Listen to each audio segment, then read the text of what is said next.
السلام علیکم میرے پیارے پیارے ریڈرز، کیسے ہیں آپ؟ یقیناً ٹھیک ہوں گے۔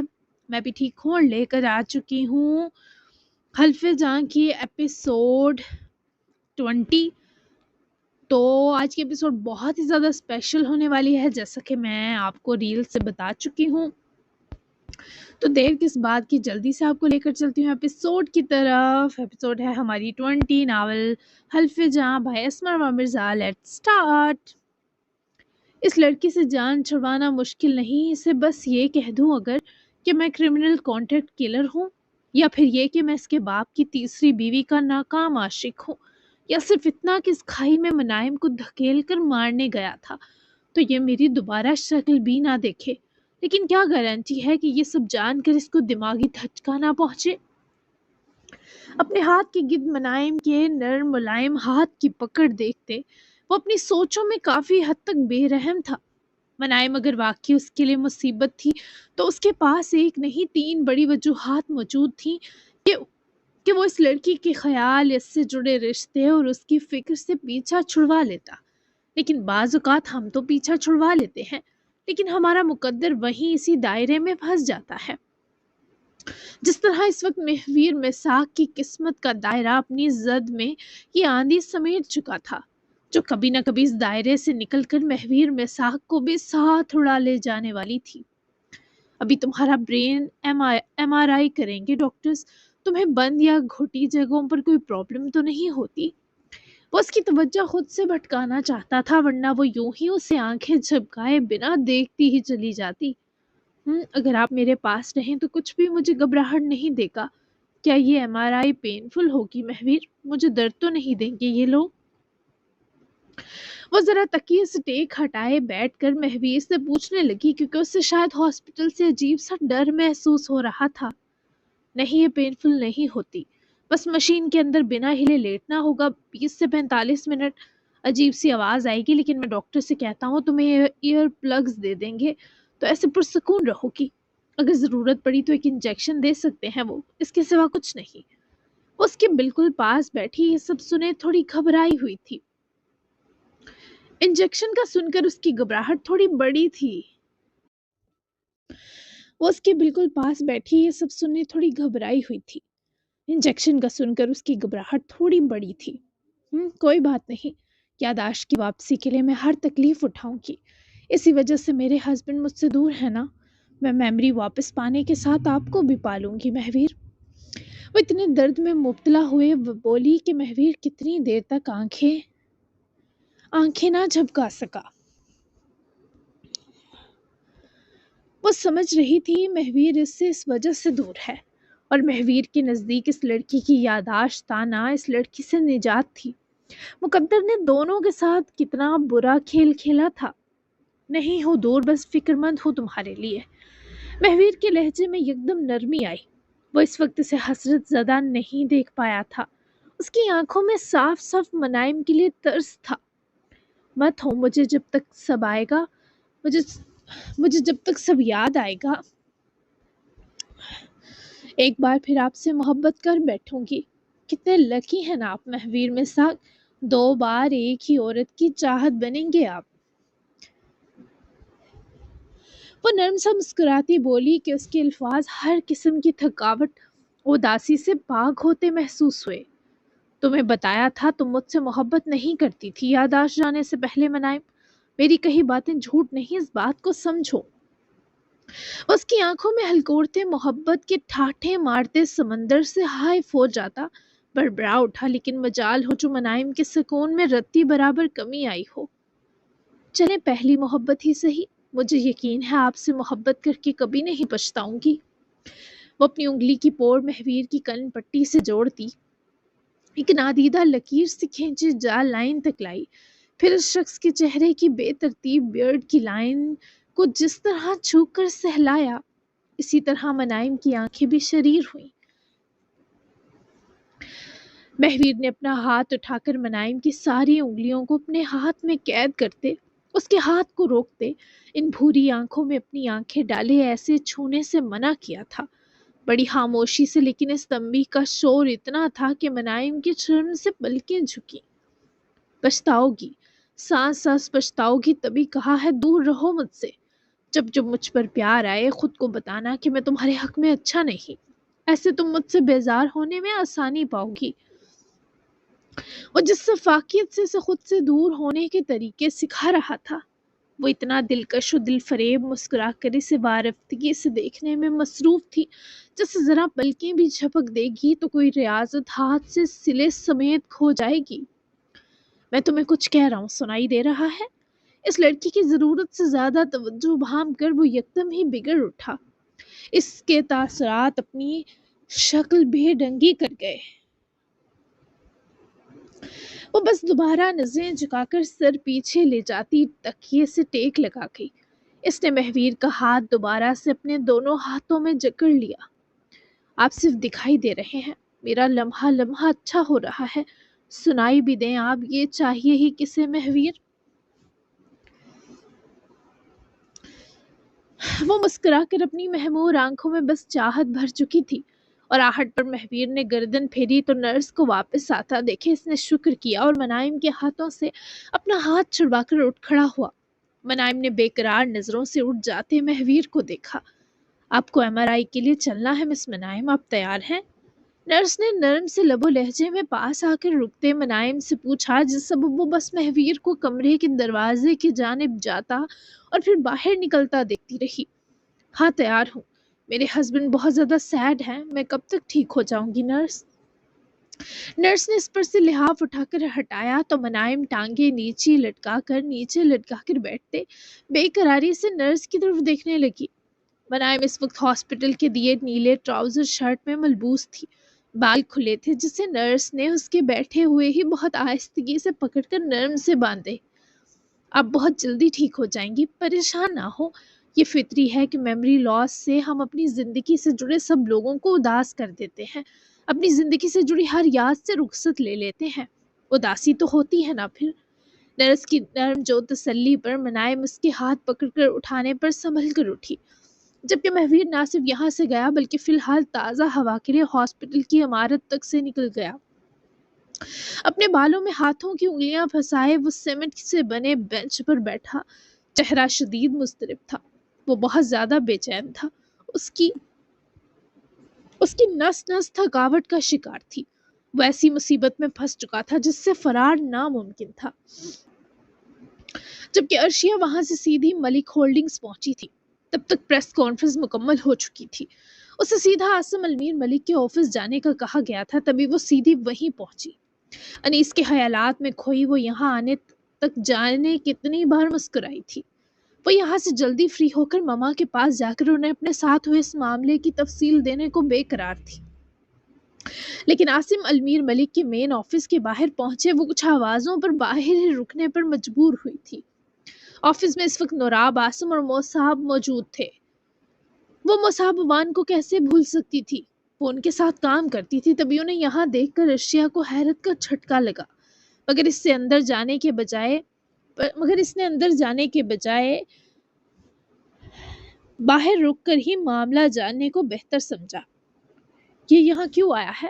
میں تم سے کچھ پوچھ رہا ہوں مہراب۔ سائن ہو گئے ڈائیورس پیپرز پر، اب بتاؤ کسے ٹرانسفر کیے تم نے شیئرز ملک ہولڈنگز کے، اور تمہارا یہ عاشق اس وقت یہاں کیوں آیا ہے؟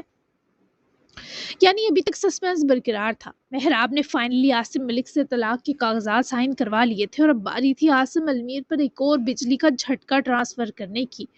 عرشیہ نے دلچسپی سے ذرا دیوار کے ساتھ لگ کر اندر چلتی گفتگو سننی چاہی۔ عاصم ملک کے خونخوار سوالات پر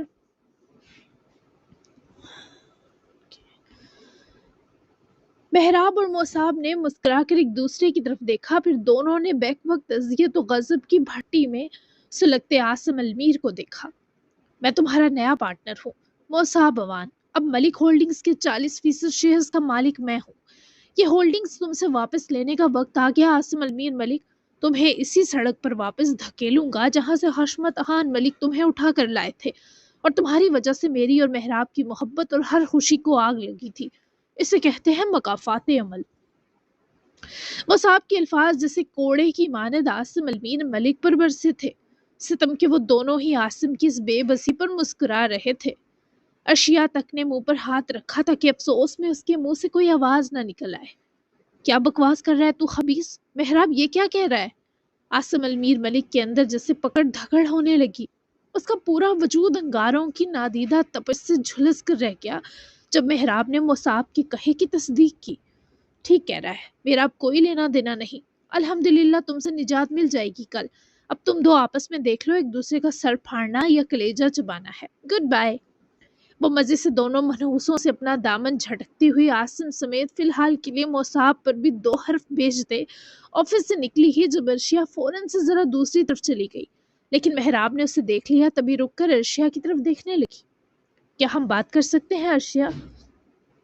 ارشیا انجان بنی وال پینٹنگز کو دیکھ رہی تھی جب محراب کے عقب سے پکارنے پر وہ پلٹ کر محراب کے سامنے رکی۔ آج نہیں پھر کبھی۔ ارشیا نے انکار نہ کیا۔ یہ سن کر محراب کو اچھا لگا۔ ٹھیک ہے، یہ میرا کارڈ ہے، جب تمہارا موڈ ہو inform me. Have a good day dear. Mehrab نے اس کی طرف اپنی NGO کا کارڈ بڑھایا جسے ارشیا نے غیر دلچسپی سے ہی تھام لیا تھا، جبکہ محراب کے وہاں سے جاتے ہی ارشیا نے دوبارہ ڈور کے پاس سے رکھ کر اندر چلتی گفتگو پر دھیان لگایا۔ تجھے کیا لگتا ہے تو اسے مجھ سے چھیننے میں کامیاب ہو گیا مصعب؟ اب اسے پا لے گا؟ ہرگز نہیں۔ اس کے اور میرے 2 بچے ہیں، ہمارا رشتہ ختم ہو کر بھی ختم نہیں ہوگا، اور وہ تجھے منہ لگائے گی کہ اب بگوڑے کہیں گے۔ اس کے باپ کے ذرا دھمکاتے ہی تو شہر تو کیا ملک بھی چھوڑ گیا۔ سب جانتا ہوں کہ حشمت بابا نے تجھے جو دفع ہونے کی قیمت دی تھی وہ تو نے قبول کی تھی۔ رہی بات 40% شیئرز کی، تو میں تیرے یہ سارے شیئرز 1 ماہ کے اندر اندر واپس حاصل کروں گا۔ یہاں کا مالک میں تھا اور میں ہی رہوں گا۔ عاصم المیر ملک نے مصعب کو اس کے گریبان سے دبوچ کر غراتے ہوئے دھمکی دی تھی۔ ارشیا یہ سب دیکھ اور سن رہی تھی۔ مصعب نے حقارت سی آنکھوں میں بھرے عاصم کے اپنے گریبان پر جکڑے ہاتھ پکڑ کر جھٹکے تو عاصم پاگلوں کی طرح آگے سے ہنس پڑا۔ دیکھتے ہیں ملک ہولڈنگز کا اگلا مالک کون بنتا ہے۔ ویٹ اینڈ واچ عاصم ملک۔ مصعب اس کی نج ہنسی پر 2 حرف بھیجتا خود بھی آفس سے نکلا تو ارشیا کو دیکھ کر مصعب عوان کی آنکھوں میں جو حقارت تھی وہ نرمی میں بدلی۔ سونم نے اس تک جم والی ساری خبریں پہلے ہی پہنچا دی تھی۔ ارشیا، اس سے پہلے مصعب ارشیا کی طرف بڑھتا، ارشیا نے ہاتھ ہوا میں اٹھاتے مصعب کے منہ کے سامنے کیا، جس سبب وہ چپ ہوا۔ میں آپ کے ساتھ مزید کام نہیں کرنا چاہتی۔ ریزگنیشن لیٹر میل کروں یا آپ کے تھانے خود آ کر دینا ہوگا مصعب سر؟ وہ ارشیا کے لہجے میں کھردرا پن محسوس کیے ٹھٹکا۔ اس بارے بیٹھ کر بات کریں گے، تم بہت اچھی جاسوس ہو، مجھے تمہاری ضرورت ہے۔ مصعب کو ارشیا کی بھی ہی تو ضرورت تھی، لیکن اگر وہ اپنے باپ کا ساتھ نہیں دینے والی تھی تو ان کے مخالف بھی کسی کا ساتھ دینے کا کوئی ارادہ نہ رکھتی تھی۔ آپ کو ضرورت ہوگی میری، لیکن عاصم المیر ملک کے شیئرز ہتھیانے کے لیے۔ میرے ماتھے پر بے وقوف نہیں لکھا۔ میں پروفیشنل اور قانونی ہیلپر تھی آپ کی، لیکن مقام بس مصروفیت کے لیے شروع کیا تھا، اور جیسا کہ آپ کو پتا ہے میں اب یہاں کام کرنے والی ہوں تو اس کے علاوہ کسی کام کے لیے وقت نہیں ہوگا۔ اگر آپ مجھے آرام سے جاب چھوڑنے نہیں دیں گے تو میرا وکیل خود یہ معاملہ ہینڈل کر لے گا۔ تھینک یو میری جان بچانے کے لیے۔ اس احسان کا بدلہ آپ کی 2 سال مدد کر کے چکا چکی ہوں۔ Have a good day mister Musab Awan. وہ کچھ بھی مصعب کو کہنے نہ دیتی، خود ہی ہر چیز ختم کرتی ہوئی مصعب کو سکتے میں چھوڑتی ہوئی ڈیڈ کے آفس میں داخل ہو گئی، جبکہ مصعب مٹھیاں ضبط سے بھیجتا ہوا وہاں سے لمبے لمبے ڈگ بھرتا نکلا۔ ارشیا کو آفس میں آتا دیکھے عاصم لپک کر اس کی طرف بڑھا ہی جب ارشیا نے ڈیڈ کی اپنے لیے کھلی بازوؤں کو گھورا ہی ایسا کہ وہ اس فاصلہ بنائے رک گیا۔ ارشیا، میں چاہتا ہوں تم ایک بار مجھے سن لو میری پیاری بیٹی۔ کن مجبوریوں کی وجہ سے میں تم سے دور رہا، کیا مسائل تھے، ہر چیز ایک بار تمہیں بتانا چاہتا ہوں تاکہ تمہاری ماں نے تمہارے دماغ میں جو میرے لیے گند بھرا ہے اس کی کثافت دور کی جا سکے۔ وہ پرتحمل انداز میں عاصم المیر ملک کو سننے کے بعد مسکرائی۔ میرا دل صاف ہے، کوئی گند نہیں بھرا، اب بے فکر رہیں، آپ کو دھوکہ نہیں دوں گی۔ اگر یہاں آئی ہوں تو مقصد آپ کی مدد ہی ہے، آپ کی اس ہولڈنگز کی کیئر ہی مقصد ہے۔ مجھ سے یہ دکھاوے کا پیار، یہ جھوٹی محبت جتائے بنا بھی آپ میری وفاداری پائیں گے، پرسکون ہو جائے۔ میں بھی جانتی ہوں سچ کیا ہے، تو بہتر ہے ہم بنا کسی ناٹک کے کام شروع کریں۔ وہ پروفیشنل انداز میں یہ رشتہ داری والا ڈرامہ بیچ سے سرکانے کی خواہش مند تھی، اور عاصم کو عجیب سی خوشی ہوئی کہ اس کی یہ اولاد واقعی اس کا مستقبل روشن کر دے گی۔ وہ ایسی ہی پروفیشنل سوچ اور جذبات سے آری اولاد چاہتا تھا۔ کمینگی کی حد تھی کہ ارشیا کا کہا کوئی بھی لفظ عاصم کو شرم نہ دلا سکا۔ گریٹ میری سمجھدار بیٹی، تم میرے ساتھ کام کر کے بہت کچھ سیکھو گی۔ یہ ملک ہولڈنگز کل کو تمہیں ہی سنبھالنی ہے، اس کا فیوچر تمہارے ہاتھ ہے۔ سوہا نے تمہاری پرورش بہت اچھی کی۔ خیر آؤ بیٹھتے ہیں۔ اس وقت جو پروجیکٹ چل رہے ہیں میں تمہیں ان کی فائلز دکھاتا ہوں۔ تم اپنے انٹرسٹ کے مطابق کام کرنا، ریلیکس ہو کر۔ میری بیٹی کے کندھوں پر ذمہ داری ہوگی لیکن برڈن نہیں ہوگا۔ ارشیا نے اس خوش آمدی باپ کو ایک نظر دیکھتے اپنا بقیہ افسوس اپنے دل میں دباتے ان کے ہمراہ قدم بڑھائے تھے، جبکہ مصعب جب پارکنگ میں پہنچا تو بس محراب بھی اپنی گاڑی کی طرف بڑھ چکی تھی۔ مصعب کی آواز دینے پر وہ جبرن ڈرائیور کو ویٹ کا کہے رکی، لیکن مصعب کے قریب آنے تک محراب کے چہرے پر براجمان اکتاہٹ شدت اختیار کر چکی تھی۔ محراب، میں یہ ملک ہولڈنگز تمہیں واپس کروں گا، میرا وعدہ قائم ہے، لیکن اس بیچ یہ اچھا ہوا کہ تمہیں اس آدمی سے نجات مل گئی۔ میں خوش ہوں تمہارے لیے۔ مصعب کا لہجہ التفات بھرا تھا، جسے وہ ابھی سے امید لگا رہا ہو کہ محراب اب بس سسکی ہو گئی ہے، لیکن محراب مسکرا دی۔ تم نے ملک ہولڈنگز مجھے دے کر اپنا گلٹ مٹانا ہوا مٹا لینا، ورنہ میری طرف سے آگ لگا دینا ان شیئرز کو۔ اب میں صرف اپنی آزادی انجوائے کروں گی۔ تم کسی امید میں مت رہنا مصعب امان کہ ملک ہولڈنگز کے بدلے تمہیں میں ملوں گی۔ مصعب کے چہرے کی رنگت بدلی جب محراب نے سیدھا صبح اس کے منہ پر انکار کیا۔ نہیں، مجھے ایسی کوئی امید نہیں ہے، بے فکر رہو۔ لیکن جلد تمہیں یہ شاندار اور دیو ہیکل ملک ہولڈنگز کی عمارت اپنی ملکیت بن کر واپس ملے گی۔ پھر میں تمہاری زندگی سے ویسے ہی نکل جاؤں گا جیسے 33 سال پہلے نکلا تھا محراب۔ تمہاری آزادی تم سے زیادہ میرا ارمان رہی ہے۔ اپنے جذبات سنبھالے صرف محراب کے لیے بولا، جبکہ محراب سمجھ نہ پائی اب کیا کہے، تبھی رخ موڑ گئی۔ Take care. اس کے پاس کچھ کہنے کو نہ تھا، تبھی وہاں سے چلی گئی، اور اس کی گاڑی نکلتے ہی مصعب بھی اپنی گاڑی کی طرف بڑھا تھا، جبکہ اس نے ولف کو ای میل بھیجی تھی۔ محویر اب تک ہاسپٹل کے گارڈن ایریا میں ہی بیٹھا تھا جب اسے مصعب اوان کی طرف سے ای میل موصول ہوئی۔ محویر نے ای میل اوپن کی۔ تم نے ارشیا کو کڈنیپ کیا تھا، تب اس کا کوئی بوائے فرینڈ نہیں تھا، لیکن اچانک سے ٹپک آیا۔ کیا وہ تم تو نہیں جو ارشیا کی حفاظت پر مامور ہو اس کی رہائی کے بعد سے؟ یہ ای میل پڑھنے کے بعد محویر میں ولف جاگا تھا۔ آنکھیں مزید غصے سے سیاہ ہوئیں۔ کیوں تمہیں آگ لگ رہی ہے قانونی آدمی؟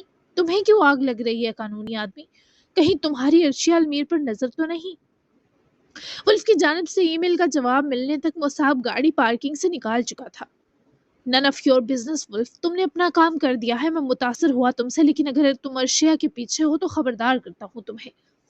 مصعب کا انداز عجیب سرد تھا، شاید وہ ارشیا المیر کو اپنا غلام سمجھنے لگا تھا کہ اس کے آس پاس کون ہے کون نہیں اس کی جانچ میں لگا تھا۔ ارشیا کے پیچھے جو ہے وہ تجھے خبردار بھی نہیں کرے گا مصعب اوان، اس لیے ذرا بچ کر رہنا اس سے۔ پھر نہ کہنا ولف نے وارن نہیں کیا تھا۔ محویر نے الٹا مصعب اوان کو ڈرا کر ای میل ہی ڈسیبل کر دی، جبکہ مصعب کے اندر کچھ نہ کچھ تو ہلچل تھی۔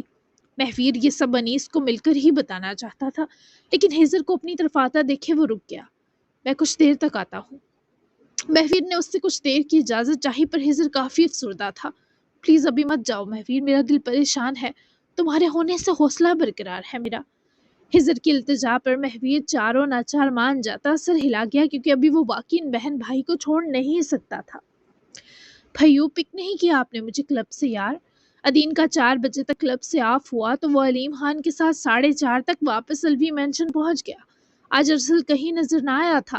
کوچ سے ادین کو پتا چلا تھا کہ ارسل نے 3 دن کی لیو لی ہے۔ ادین مینشن پہنچا تو بابا بھی آ چکے تھے، بس وہ ذرا فریش ہونے گئے تھے۔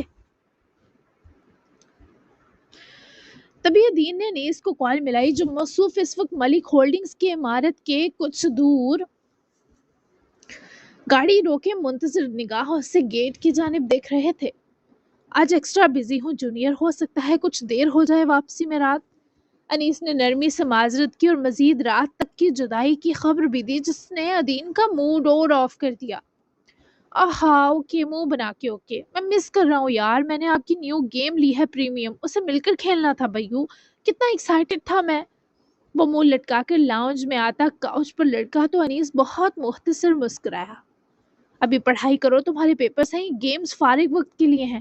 تمہیں پیسے کس نے دیے اتنی ہیوی پریمیم گیم لینے کے؟ انیس کی الٹا تفتیش پر ادین نے دانتوں تلے زبان دی کہ اب گیم بھی گئی اور ایگزامز کے بیچ یہ فری موجوں کے نشے بھی۔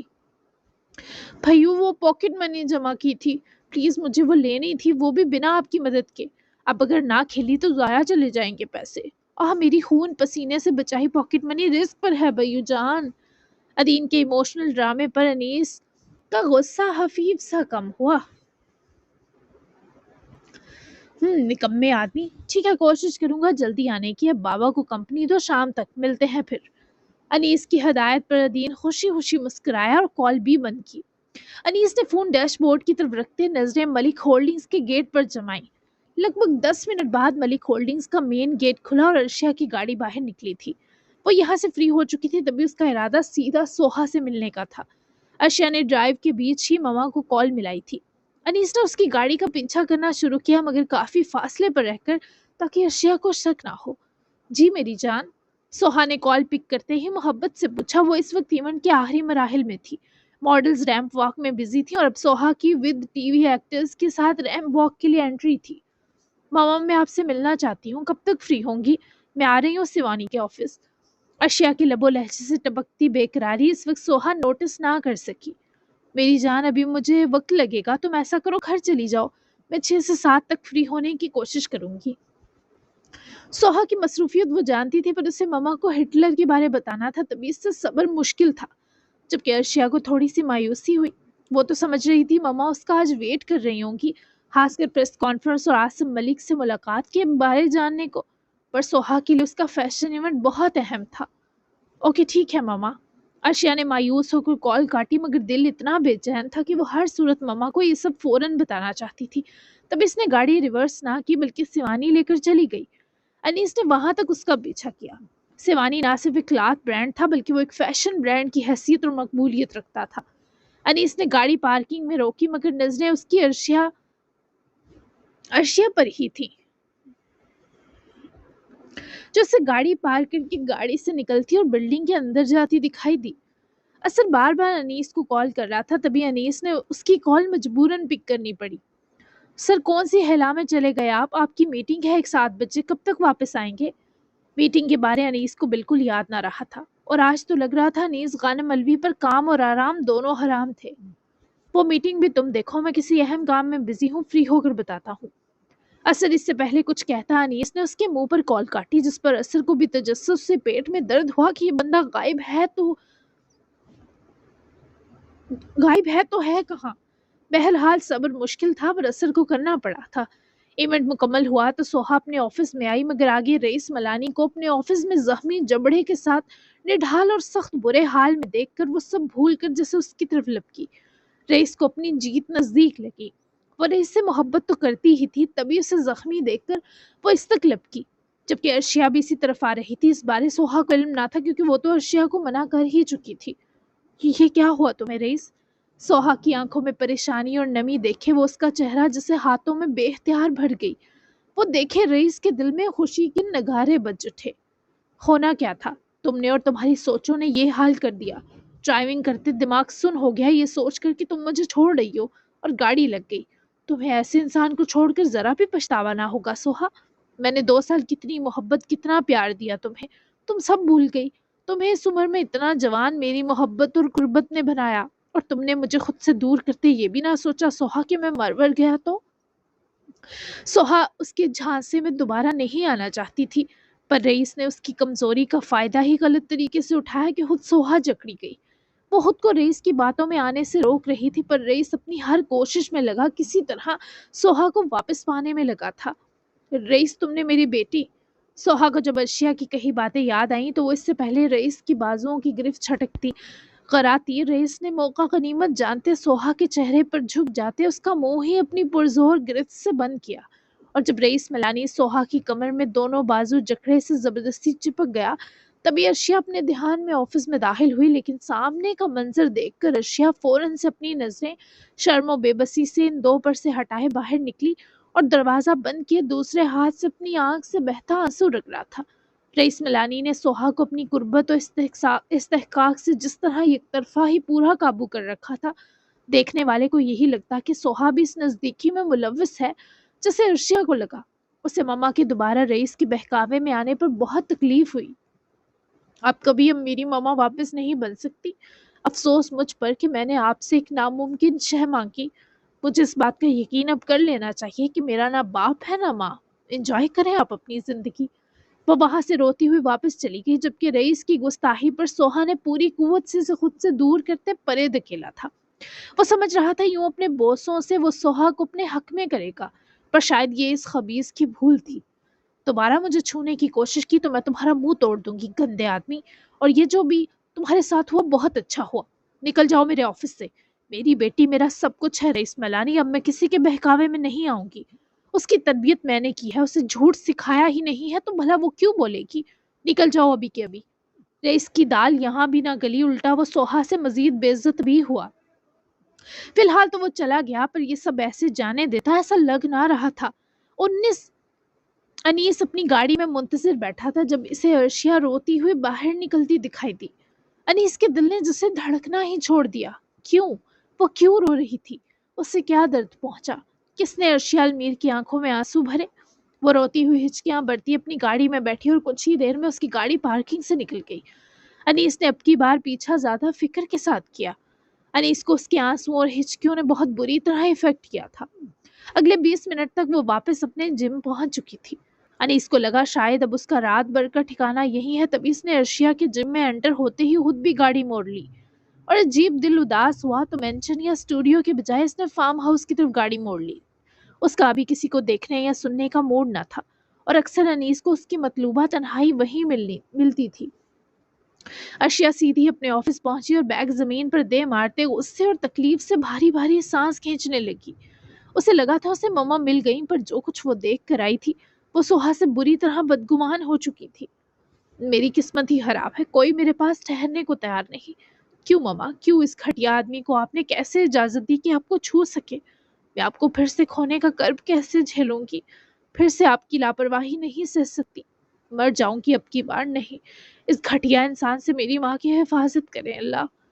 عرشیہ نے کاؤچ پر بیٹھے روتے گہرے سانس لیتے اللہ سے التجا کی، پر جو وہ دیکھ کر آئی وہ عرشیہ کا سانس گھوٹ رہا تھا۔ کچھ دیر اس اذیت میں رہنے کے بعد عرشیہ نے اپنی آنکھوں سے بہتے سارے آنسو رگڑے۔ وہ سوچ رہی تھی ماما سے بات ضرور کرے گی کہ رئیس نے آج اسے کیسے جم آ کر دھمکیاں دی، مارنے کی کوشش کی، مگر پھر ماما اور رئیس کی نزدیکی یاد آنے پر وہ رو پڑی کہ اب اسے یہ سب ناممکن لگا۔ تبھی اس کی نظر اپنے لاکر پر گئی۔ عرشیہ نے لاکر کے پاس رکتے اپنی آنکھیں رگڑی اور اسے کھول کر وہ رکھی چابی نکال کر اپنی ہتھیلی میں رکھی۔ تبھی عرشیہ کے ذہن میں جیسے دھماکہ سا ہوا۔ یہ چابی اس نے کہیں دیکھی تھی۔ یہ کہاں دیکھی تھی میں نے؟ وہ چابی ہاتھ میں پکڑے واپس کرسی پر بیٹھے سے بغور دیکھتی یاد کرنے کی کوشش میں تھی۔ پھر سے یاد ہے یہ فارم ہاؤس کی مین ڈور پر لگی 2 چابیوں جیسی چابی ہے۔ عرشیہ نے کچھ نہ سوچا، اپنا نیچے گرا بیگ اٹھائے، وہ چابی اس میں رکھتی وہ واپس آفس سے نکلی۔ پارکنگ میں پہنچ کر اس نے گاڑی بلڈنگ گیٹ سے نکالی اور ساتھ اثر کو کال ملائی۔ اثر پہلے ہی انیس کے غائب ہونے کی وجہ سے تجسس و فکر میں تھا، تبھی عرشیہ کی آتی کال اس نے فوراً پک کی۔ اثر ویسے تو مجھے فارم ہاؤس کا راستہ یاد ہے، لیکن تھوڑا لیکن کنفرم بتا دو لوکیشن، تاکہ جنگلی راستے کی طرف بھٹک نہ جاؤں۔ میں مس کر رہی ہوں وہ 4 دیواری۔ باہر کا دروازہ پھلانگ کر کم از کم لان تک گھوماؤ، تھوڑا دل ہلکا ہو جائے گا۔ عرشیہ کی آواز اور یہ سنے اثر نے اپنا خوشی سے دل تھاما۔ ایک آدھ ڈانس کا سٹیپ تو اثر کا نانا کرتے سلپ ہو گیا۔ کر وہ میٹنگ کی تیاری رہا تھا، تبھی تو سٹاف اس کی حرکت پر تھوڑا مشکوک ہوا۔ فارم ہاؤس کے باہر کا مین جالی دار گیٹ تو سر نے آپ کی وجہ سے بند کیا تھا ان 2 دن۔ وہ کھلا ہی رہتا ہے عام طور پر، وہاں آبادی تو ہے نہیں تو کس نے گھسنا ہے؟ کوئی جانور نہ گھسے تبھی کنڈی لگا دیتے ہیں سر، بس کنڈی لگی ہوگی آج بھی۔ آپ کو کودنے کی ضرورت نہیں، مین گھر کے گیٹ پر لاک ہوگا، آپ گارڈن ایریا آرام سے گھوم آئے، میں لوکیشن دیتا ہوں۔ اثر نے فون کان سے ہٹاتے فارم ہاؤس کی لوکیشن عرشیہ کو بھیجی، جبکہ عرشیہ نے موصول ہوتے ہی واپس کان سے فون لگایا۔ تھینک یو، تمہارا سڑو تمہارے ساتھ ہے کیا؟ عرشیہ نے ڈرائیو کرنے کے بیچ انیس کے بارے پوچھا تو اثر نے پہلے تو محتاط انداز میں کنپٹی سہلائی۔ جھوٹ کا سہارا اس وقت بیسٹ آپشن تھا۔ جی میم ساتھ ہیں، لیکن سنیں زیادہ دیر وہاں مت رکیے گا، اندھیرا زیادہ ہونے سے پہلے نکل آئیے گا۔ اثر نے اسے نرمی سے ہدایت کی، جس پر عرشیہ نے سمجھنے والے انداز میں سر ہلایا اور رابطہ دونوں نے توڑا۔ عرشیہ نے ڈرائیونگ پر دھیان لگایا، جبکہ اثر نے انیس کو کال ملائی جو گاڑی فارم ہاؤس سے کچھ فاصلے پر روکے فارم ہاؤس کی طرف جا رہا تھا۔ مین جالی دار گیٹ کی کنڈی کھولے اندر داخل ہو کر دروازہ بند کرتے تاحت نگاہ پہلے ایریا کو دیکھنے کے بیچ ہی انیس نے کوٹ کی جیب میں دبا فون نکال کر اسکرین دیکھی تو اس پر اثر زمان کی کال آ رہی تھی۔ انیس نے پورے 1 منٹ بعد کال پک کی۔ وہ فارم ہاؤس جا رہی ہیں سر، آپ کہاں ہیں؟ انہوں نے لوکیشن لی مجھ سے۔ اثر نے فون لگتے ہی کسی منجھے ہوئے مخبر کی طرح فوری اطلاع دی۔ انیس کے چہرے اور رگوں میں اترتی عجیب سی تھکن یکدم ہی زائل ہوئی۔ میں وہاں نہیں ہوں، تمہیں یہ عورتوں کی طرح چسکے لینے کی عادت کہاں سے لگ گئی ہے سر زمان؟ انیس چلتا ہوا پول کے کنارے رک کر جالی دار گیٹ کی طرف نظریں جمائے کھڑا ہوا۔ بظاہر وہ اثر کو منع کر رہا تھا، لیکن انتظار انیس کو اسی لڑکی کا تھا۔ سر میں نے سوچا کہیں وہ چابی انہوں نے پہچان نہ لی ہو اور فارم ہاؤس نہ جا رہی ہوں، اسی کو لے کر۔ بھلائی کا تو زمانہ ہی نہیں رہا۔ اثر نے ڈرامے بازی سے کام لیا، اب یہ تھوڑا بتا سکتا تھا کہ ان دونوں نئے نئے عاشقان کے دل کی حالت ظاہر سے واقفیت حاصل ہو گئی ہے۔ ٹھیک ہے، تمہارا شکریہ اثر زمان، انیس نے کہتے ہی ساتھ کال کٹ کر دی۔ اثر کو کال کٹنے کا دکھ محسوس ہی نہ ہوا، کیونکہ پہلی بار انیس نے اس کا شکریہ ادا کیا تھا۔ اثر زمان کو خوشی سے آج نیند ہی نہ آتی کہ اس کا شکریہ ادا کیا گیا ہے، جبکہ انیس کی شربتی آنکھوں میں عجیب سی سکون کی لہریں اڑتی اس خوبصورت شام نے دیکھی تھی کہ شام گواہ تھی۔ وہ وہاں سے فارم ہاؤس کی بلڈنگ کی طرف بڑھ گیا۔ لگ بھگ 40 منٹ تک ارشیا نے اپنی کار ٹھیک فارم ہاؤس کی جالی دار لوہے کے گیٹ کے باہر روکی۔ کہیں بھی اسے انیس کی گاڑی دکھائی نہ دی تھی۔ اگر نظر آتی تو وہ یہیں سے بھاگ نہ جاتی۔ بس مما کی وجہ سے اتنی ہرٹ اور غمگین تھی کہ بے ارادہ یہاں چلی آئی۔ میں یہاں کیوں چلی آئی؟ کیا یہ پاگل پن کی انتہا نہیں ارشیا؟ وہ اپنے آپ سے سوال کرتی اس خوبصورت گھر کو دیکھنے لگی جس سے اسے عجیب سی انسیت ہو چکی تھی۔ ارشیا نے نظریں جھکا کر اپنی ہتھیلی کھولی جس میں وہ ایک چابی موجود تھی۔ اگر یہ واقعی اس گھر کی چابی ہوئی تو کیا ہوگا؟ ارشیا کو شک تھا لیکن ابھی یقین نہ تھا۔ وہ اسی امید پر آئی تھی کہ اسے اس گھر میں جانے کا راستہ دیا گیا ہے، پر وہ یہ بھی جانتی تھی کہ ہر امید پوری ہو یہ ضروری نہیں ہوتا۔ نہیں جانتی کیا ہوگا، پر شاید میری آج کی رات اچھی گزر جائے۔ کسی پناہ گزین کی طرح ہی میں یہاں ٹھہر جاؤں گی، کیونکہ دنیا پر سے اعتبار اٹھ گیا۔ نہ بابا اچھے نہ ماں اپنی۔ ایسی بے گھر لڑکی کو ہر چابی ہی اس گھر کی لگے گی۔ کاش یہ گھر میرا ہوتا۔ وہ پھر سے دکھی ہونا نہیں چاہتی تھی۔ تبھی اپنا ہاتھ بڑھا کر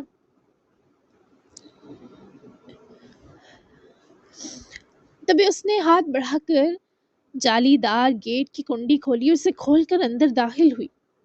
ارشیا کو جو روم انیس نے دیا تھا وہ اس وقت اسی کمرے کی گلاس ونڈو کے پاس کھڑا تھا۔ وہ گھر میں آ چکی تھی۔ پلٹ کر گیٹ بند کرے اس نے ایک نظر فارم ہاؤس کی 2 منزلہ عمارت پر مرکوز کی۔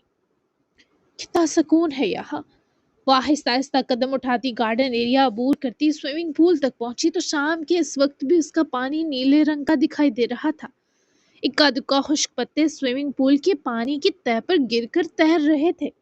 تیسری طرف گنجان جگہ تھی جہاں لمبی لمبی گھاس تھی، درخت تھے۔ سورج کے غروب ہونے کا وقت قریب تھا، تبھی آسمان 7 رنگوں میں لپٹا ہوا دکھائی دے رہا تھا۔ ارشیا نے کچھ دیر یہیں رک کر ارد گرد دیکھا، پر اس قدر ٹھنڈ تھی کہ اسے اپنا وجود برف کی مانند محسوس ہونے لگا۔